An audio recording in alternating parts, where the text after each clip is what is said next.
नमस्कार। आइए बात कर लेता हूँ सबसे पहले कनिष्ठा उंगली के बारे में। कनिष्ठा उंगली ज्ञान की उंगली को दर्शाती है, बुद्धि के स्तर को दर्शाती है। ज्ञान की कोई कमी नहीं, बुद्धि की कोई कमी नहीं। जब जब कनिष्ठा उंगली सूर्य की उंगली के प्रथम कट से ऊपर पहुंच जाती है, ऐसा व्यक्ति बिल्कुल आराम से अपनी ज़िंदगी बिता रहा होता है और उसकी ज़िंदगी में एक समय पर आकर बहुत बड़ा झटका उसको लगता है और ऐसा व्यक्ति अर्श से सीधा सीधा फर्श पर आ जाता है, यानी ज़मीन पर आ जाता है सीधा आसमान से। और ये होता है ज़्यादा ऊंचाई की प्राप्ति करने के लिए और गलत निर्णय लेने की वजह से। तो ऐसा इस उंगली के साथ होता ही होता है। साथ ही साथ बुद्धि की कोई कमी नहीं, बुढ़ापे तक आपकी याददाश्त बनी रहेगी। अब बात करता हूँ यहाँ पर सूर्य की उंगली के बारे में। यश मान सम्मान के लिए इस उंगली को देखा जाता है और जब मैं इस उंगली को देखता हूँ तो ये उंगली अपने आप में बताती है कि यहाँ पर किसी प्रकार की कोई बदनामी के योग नहीं है। किसी प्रकार से ऐसा कोई काम नहीं करेंगे आप जिससे आपके सम्मान के अंदर कमी आएगी। अभी वर्तमान की स्थिति यहाँ पर यह है, कोई बहुत बड़े रोग के इशू भी नहीं है। अब बात करते हैं इसके बाद में, ये जो गैप आ रहा है शनि की उंगली और सूर्य की उंगली के बीच में, ये वो गैप है जो आपको बुढ़ापे में माता पिता की सेवा नहीं करने देता, या आप अपनी कार्य व्यवस्था के कारण माता पिता की सेवा नहीं कर पाते। तो इस तरह की स्थितियों को दिखलाने वाली यहाँ ये गैप है। कभी कभी ऐसा होता है कि बंटवारे के बीच में व्यक्ति संतुष्ट नहीं हो पाता अपनी संपत्ति को लेकर के। आइए बात करता हूँ शनि की उंगली के बारे में।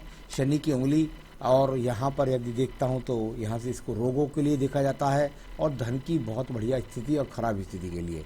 अभी मैं यहाँ पर देखता हूँ तो कहीं से कहीं तक ऐसी स्थिति कोई दिखाई नहीं देती मुझे कि कोई बहुत बड़ा धन आपका मार ले या आपका कहीं मोटे रूप से धन डूब जाए। साथ ही साथ कोई रोगों का इंडिकेशंस भी नहीं है। अब बात करूंगा इसके बाद में आपके बृहस्पति की उंगली के बारे में। बृहस्पति की उंगली संतान सुख के लिए, पत्नी सुख के लिए, ईश्वर कृपा के लिए और साथ ही साथ अपने आत्मविश्वास के लिए कुछ हट कर के है। थोड़ी सी व्यक्ति अपना आत्मविश्वास ज़्यादा, यानी कुल मिलाकर के उसे अपना आत्मसम्मान ज़्यादा प्यारा होता है, उतना ज़्यादा उसे धन भी प्यारा नहीं होता। कुल मिलाकर के यहाँ पत्नी का सहयोग भी है और साथ ही साथ संतान का सुख सहयोग भी आपको प्राप्त है। अब बात करूँगा मैं यहाँ पर सीधा सीधा बुध के पर्व के बारे में। बुध का पर्व आपके दूसरे चित्रों में भी देख लेता हूँ। कहीं पर भी ऐसी कोई रेखा नहीं मिलती बुध पर्व पर दोनों तीनों हाथों के अंदर, जिसके हिसाब से यहाँ पतला बिल्कुल कभी उथला कभी डाउन इस तरह का पर्व है। यानी कुल मिलाकर के ये वो पर्व है जो बहुत ज़्यादा लाभान्वित आपको नहीं कर रहा है। कुल मिलाकर बहुत ज़्यादा अच्छे इंडिकेशंस यहाँ पर नहीं मिले, छोटे छोटे रूप में मिले हैं, यानी कि कहीं ना कहीं से तो कुछ ना कुछ थोड़ा बहुत आमदन आपको अब भी है। अब बात करता हूँ यहाँ पर मैं आपके सूर्य की उंगली के बारे में। सूर्य की पर्वत के बारे में। सूर्य का पर्वत, नीचे को हल्का सा ट्रायंगल, बराबर में एक्स का चिन्ह और साथ ही साथ सीधा ऊपर जाकर के रेखा एकदम चली गई और हल्का सा दो मुखी भी हो गई।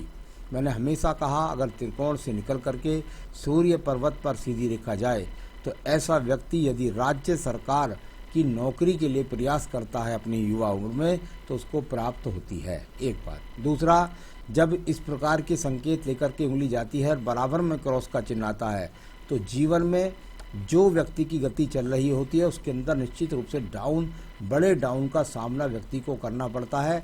यहाँ पर ये सूर्य पर्व के साथ ही लगने वाला एक्स का चिन्ह है जो आपको एकदम बहुत अच्छा कुछ चल रहा होगा जीवन में, लेकिन एकदम डाउन जैसी स्थिति का सामना कराएगा, लेकिन लास्ट जा कर के आपको फिर उठा लेगा। तो यहाँ अभी इस तरह की स्थिति है, आपके जीवन का आनंद लास्ट में आएगा, आपको चिंता मत कीजिएगा।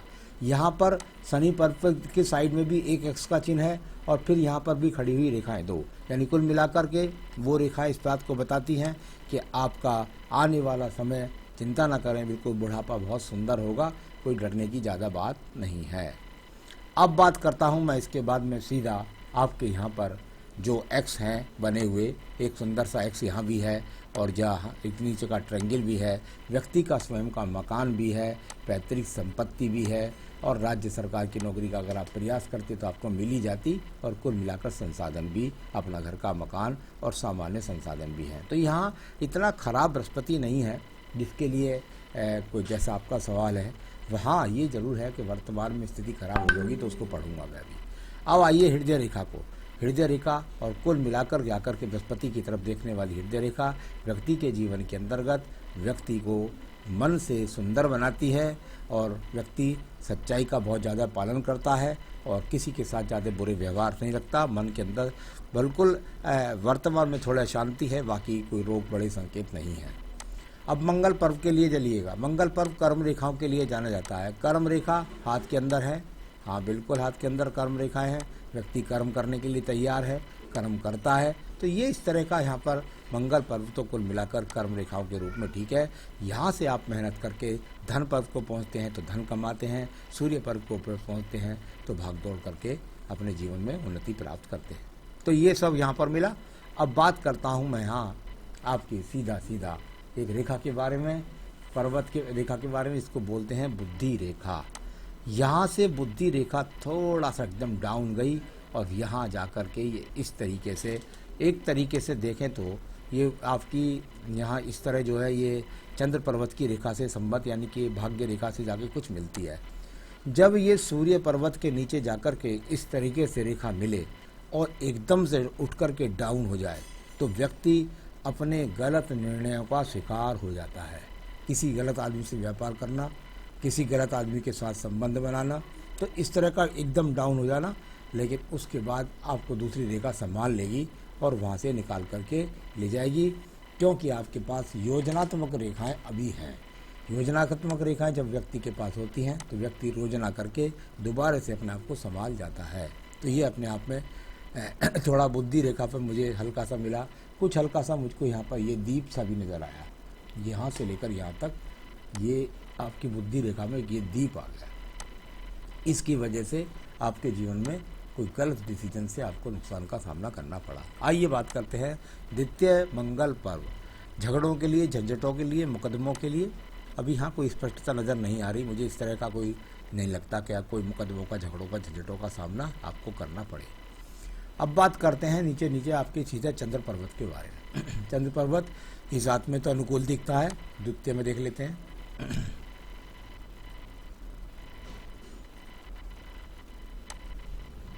एक हल्की सी रेखा का ये संबंध यहाँ दोनों ही हाथों में जाकर शुक्र पर्व को पहुँचता है। ये चंद्र पर्वत से निकल कर के जब व्यक्ति को शुक्र पर्व को रेखा जाती है तो ऐसा व्यक्ति अपने जीवन के अंदर व्यापार के माध्यम से ये दूर स्थानों से जुड़ करके लाभ उठाता है। तो कुल मिलाकर ये व्यापारिक रेखा भी थी और जो आपके संसाधनों को बनाएगी और जो आगे भी बनाएगी, और एक दूसरी व्यापारिक रेखा भी है, थोड़ा हल के रूप में चली गई है, इस वजह से उसका लाभ नहीं मिल पाया, लेकिन आगे आपको लाभ उसका मिलेगा। अब बात करता हूँ मैं इसके बाद में सीधा आपके शुक्र पर्वत के बारे में। शुक्र का पर्वत संसाधनों के लिए जाना जाता है और संसाधन यहाँ पर अभी कोई ज़्यादा अच्छे दिखाई नहीं पड़ते। तो कुल मिलाकर कोई कमी नहीं है, लेकिन जैसा आप चाहते हैं वैसे संसाधन नहीं है। इसके बाद बात करूँगा मैं आपकी सीधा आपकी आयु रेखा की। आयु रेखा, और यदि आप देखें तो ये आपकी यहाँ पर इस तरह थोड़ा सा मोड़ कर दिखती हुई और सीधा जा कर के अभी 76 से 77 वर्ष आगे भी ये रेखाएं बढ़ती रहती है। तो कुल मिलाकर आयु रेखा भी ठीक है, आगे भी बढ़ती रहती है, ज़्यादा चिंता की आवश्यकता नहीं है। सवाल है आपका, काम सब बंद है, परेशान हूँ बहुत और खाली बैठा हूँ। चलिए मैं आपके पहुँचता हूँ सीधा 52वें वर्ष में। और जबरदस्त मंगल पर्वत से निकल कर रेखा आई, राहु रेखा, और उसने काट दिया 52वें वर्ष पर। ये भाग्य रेखा थी आपकी और इसे जबरदस्त राहु रेखा ने यहाँ काट दिया और राहु क्षेत्र के आसपास और रेखाओं ने भी यहाँ पर इसको दूषित किया है। यानी कुल मिलाकर आपके 52वें वर्ष में, के हो सकता है 51वें में ही हो, बल्कि ये यहाँ पर एक ज़बरदस्त राहु रेखा ने काटा और इसने आपके जीवन में उथल पुथल मचा के रख दी। इसके कारण एक और भी हो सकता है, क्योंकि कभी कभी जब इस तरह से ट्रायंगल बनता है तो मैंने देखा है कि बहुत मोटा इन्वेस्टमेंट व्यक्ति कहीं कर देता है, किसी मकान को बनाने में, किसी बच्चे के विवाह करने में, जिसके कारण उसका व्यापार हिल जाता है। तो ऐसा भी संभव है, वरना ये राहु रेखा आई थी और ये आपके जीवन में उथल पुथल मचाती, इसमें कोई शक नहीं था। जरा बताइए। इसके बाद यदि मैं देखता हूँ तो ये अभी संघर्ष आपके जीवन में है, लेकिन उसके बाद भाग्य रेखाएं आपकी चलनी शुरू हो जाएंगी।